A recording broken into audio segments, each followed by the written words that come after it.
Hello बच्चों, आज हम देखेंगे इलेक्ट्रोड पोटेंशियल। ओके, सो इलेक्ट्रोड पोटेंशियल जनरेट होता क्यों है। देखिए, जब हमने ये सेल बनाया था गैल्वेनिक सेल, तो हमने दो कंटेनर लिए थे। एक कंटेनर में CuSO4 और दूसरे कंटेनर में ZnSO4 का सॉल्यूशन, एंड उसी की रॉड को डिप किया था। ठीक है, साथ में सॉल्ट ब्रिज एंड आपने वोल्ट मीटर लगाया हुआ है ताकि आपको पता लग सके कि यहाँ पर चार्जेस। ठीक है, ओके। सो देखिए, सबसे पहले तो पोटेंशियल जनरेट क्यों होगा, पोटेंशियल यहाँ डेवलप क्यों होगा, क्योंकि यहाँ पर चार्ज का सेपरेशन हो रहा है। जब भी चार्ज का सेपरेशन होगा वहाँ पर पोटेंशियल डेवलप होगा। ओके, सो सबसे पहले हम बात करेंगे, यदि हम एनोड की बात करें तो एनोड पर हमेशा ऑक्सीडेशन होता है। मीन्स यहाँ पर एनोड पर हमने क्या लिया था, ZnSO4 का सॉल्यूशन, और उसमें जिंक की ही रॉड को डिप किया था। ओके, सो जिंक क्या करेगा, अपने 2 इलेक्ट्रॉन को डोनेट करेगा एंड Zn+2 में कन्वर्ट होकर 2 इलेक्ट्रॉन को डोनेट कर देता है। और कैथोड पर क्या हो रहा है कि कॉपर जो है 2 इलेक्ट्रॉन को एक्सेप्ट करेगा एंड कॉपर में कन्वर्ट हो रहा है। तो यहाँ पर एक बात देखने वाली है कि जो जिंक का सॉल्यूशन होगा, वहाँ जो जिंक रॉड है, जिंक रॉड से Zn2+ जो आयंस हैं वो सॉल्यूशन की तरफ आ रहे हैं। तो वहाँ पर जो चार्ज है, सेपरेशन हुआ कि नहीं, चार्जेस का सेपरेशन हुआ, और जो रॉड है वो धीरे धीरे करके थिन होती जाएगी, क्योंकि जो Zn है वहाँ से Zn2+ आयन सॉल्यूशन की तरफ आ रहे हैं। यदि हम कंडीशन देखें CuSO4 के केस में, तो वहाँ भी सेम कंडीशन है कि जो Cu2+ आयंस हैं वो रॉड की तरफ जा रहे हैं। रॉड, इस केस में रॉड थिक होगा। ओके, एंड यहाँ पर नेगेटिव चार्जेस का सेपरेशन हो रहा है।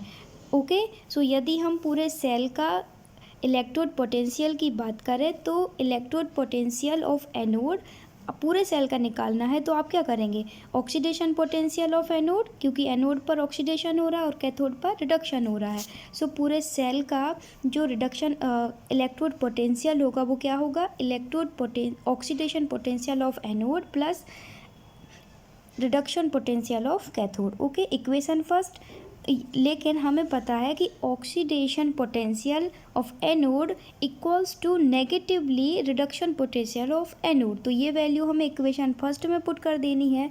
सो जो सेल होगा उसका इलेक्ट्रोड पोटेंशियल निकल कर आएगा, इलेक्ट्रोड पोटेंशियल ऑफ, आप देख रहे हैं, reduction potential of cathode negative reduction potential of anode. Okay, या आप राइट माइनस लेफ्ट भी इसे राइट कर सकते हैं। तो ये फॉर्मूला आपको याद रखना है कि जो ऑक्सीडेशन पोटेंशियल होगा एनोड का, रिडक्शन पोटेंशियल एनोड पर प्रेजेंट उसके इक्वल होता है, नेगेटिवली इक्वल होता है। तो जैसे ही आप वैल्यू इक्वेशन फर्स्ट में रखते हैं, तो जो सेल होगा उसका electrode potential reduction potential of cathode minus reduction potential of anode के इक्वल होगा।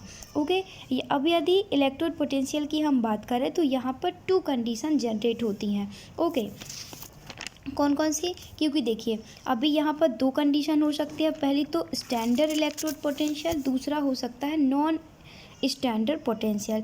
स्टैंडर्ड पोटेंशियल हम C की रिस्पेक्ट में कैलकुलेट करते हैं।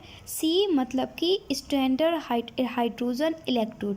ओके, ये एक अलग टाइप का सेटअप होता है जिसके बारे में हम अभी बात करेंगे। एंड हम कुछ कंडीशन की बात कर लेते हैं। स्टैंडर्ड इलेक्ट्रोड पोटेंशियल के केस में जो SRP होगा, स्टैंडर्ड रिडक्शन पोटेंशियल, ओके, वहाँ पर temperature must be equal to 298 kelvin, pressure must be equal to 180 m, concentration 1 m होगी, means 1 mole per litre.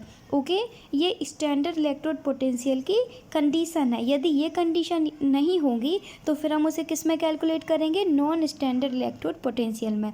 And यहाँ पर हम नस्ट इक्वेशन का यूज़ करते हैं। तो सबसे पहले हम देखेंगे स्टैंडर्ड इलेक्ट्रोड पोटेंशियल किस किस रिस्पेक्ट में हम बात कर रहे हैं, C की रिस्पेक्ट में, स्टैंडर्ड हाइड्रोजन इलेक्ट्रोड। तो सबसे पहले तो हम स्टैंडर्ड इलेक्ट्रोड पोटेंशियल के बारे में जान लेते हैं कि यह होता क्या है। आप देख रहे हैं कि यह एक कंटेनर में प्रेजेंट है जहां पर 1 मोल हाइड्रोक्लोरिक एसिड सॉल्यूशन को रखा गया है। ठीक है, यहां पर एक हाइड्रोजन गैस 180 m, आप देख रहे हैं कि यहां पर इसे अप्लाई किया जाता है। एक प्लेटिनम की वायर आपको दिखाई दे रही है, एंड यहाँ पर प्लेटिनाइज्ड एक कोटेड कवर्ड ब्लैक कलर की प्लेटिनेट ब्लैक इलेक्ट्रोड होता है, ठीक है ना।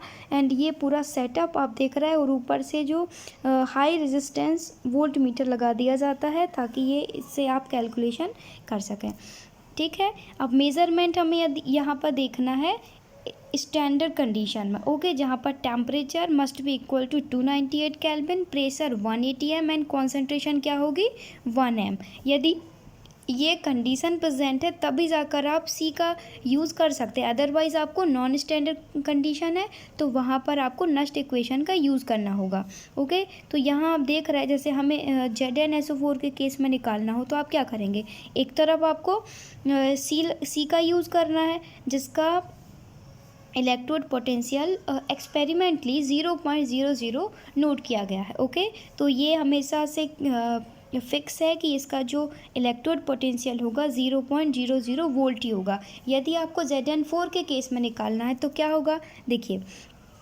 इलेक्ट्रोड पोटेंशियल ऑफ सेल, हम यहाँ हाफ सेल की बात कर रहे हैं, पहले आप दोनों हाफ सेल का निकालेंगे उसके बाद में हमें ये इक्वेशन में पुट कर देना है तो पूरे सेल का निकल जाएगा, ओके। तो फर्स्ट यदि आपको बात करनी हो नॉन स्टैंडर्ड केस में तो SRP ऑफ कैथोड नेगेटिव किसके होगा, SRP anode, okay. Standard reduction potential, okay. यदि यहाँ पर नॉट आपको दिख रहा है सेकंड इक्वेशन में नॉट का यूज़ किया है, मींस यहाँ पर स्टैंडर्ड कंडीशन अप्लाई करी गई है, ठीक है। मतलब कि 298 केल्विन, प्रेशर 180 एम और यहाँ कॉन्सेंट्रेशन क्या होगी 1 एम, ओके। सो इस केस में हाफ जो सेल होगा उसका electrode potential SRP cathode minus SRP anode, okay. यदि हम जिंक के केस में बात कर रहे हैं तो Zn देखिए Zn 2+ से Zn में कन्वर्ट होगा, है ना। एंड यहाँ पर जो हाइड्रोजन है क्योंकि वहाँ हम सी की बात कर रहे हैं तो वहाँ पर हाइड्रोजन होगा एंड वो H2 में कन्वर्ट होगा।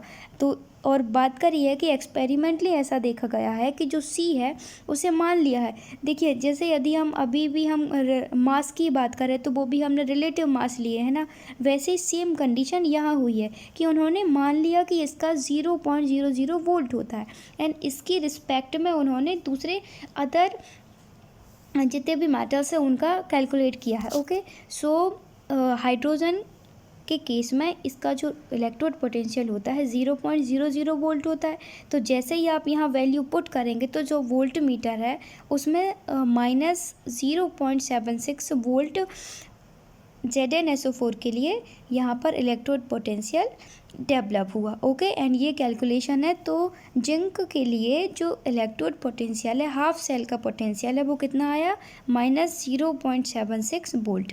यदि हम कॉपर के केस में बात करें, यदि हम पूरे सेल का निकाल रहे हैं तो देखिए एनोड पर हमने बात कर ली ZnSO4 की, जिंक की रॉड एंड उसका इलेक्ट्रोड पोटेंशियल कितना आया -0.76 वोल्ट। सेम फार्मूला हम किस पर अप्लाई करेंगे, कॉपर के केस में, ठीक है। सो कॉपर के केस में भी यही है कि कॉपर 2+ से कॉपर में रिड्यूस कन्वर्ट हो रहा है एंड यहाँ पर जो सी का इलेक्ट्रोड पोटेंशियल होगा वो 0.00 वोल्ट है। तो जैसे यहाँ वैल्यू पुट करेंगे एंड वोल्ट मीटर में ऐसा देखा गया कि इसका जो पोटेंशियल है 0.34 वोल्ट मीटर डेवलप हुआ, ओके। सो यदि इन दोनों हाफ सेल का निकालना हो आपको तो देखिए यहाँ पर आप फॉर्मूला देख सकते हैं क्या है, SRP cathode negative SRP anode. तो आप वैल्यू पुट कर दीजिए, कैथोड पर क्या हो रहा है, कैथोड पर कॉपर था, ठीक है, जिसका इलेक्ट्रोड पोटेंशियल कितना था +0.34 वोल्ट, ओके। एंड एनोड पर रिडक्शन पोटेंशियल 0.76। तो मैथमेटिक्स है यहाँ पर थोड़ा सा माइनस माइनस प्लस हो जाएगा एंड यदि आप 0.34 + 0.76 ऐड करेंगे तो जो इसका इलेक्ट्रोड पोटेंशियल होगा वो कितना होगा 1.1 वोल्ट। मीन्स इस ओवरऑल पूरे सेल का इलेक्ट्रोड पोटेंशियल कितना होगा, EMF of cell 1.1 volt, okay. Thank you so much. यदि आपको यहाँ कोई कन्फ्यूज़न है तो आप पूछ सकते हैं। नेक्स्ट क्लास में हम नस्ट इक्वेशन से, क्योंकि वहाँ पर नॉन स्टैंडर्ड कंडीशन होगी, नॉन स्टैंडर्ड कंडीशन में इलेक्ट्रोड पोटेंशियल को हम कैसे कैलकुलेट कर सकते हैं हम ये देखेंगे, okay. Thank you so much, thanks for watching.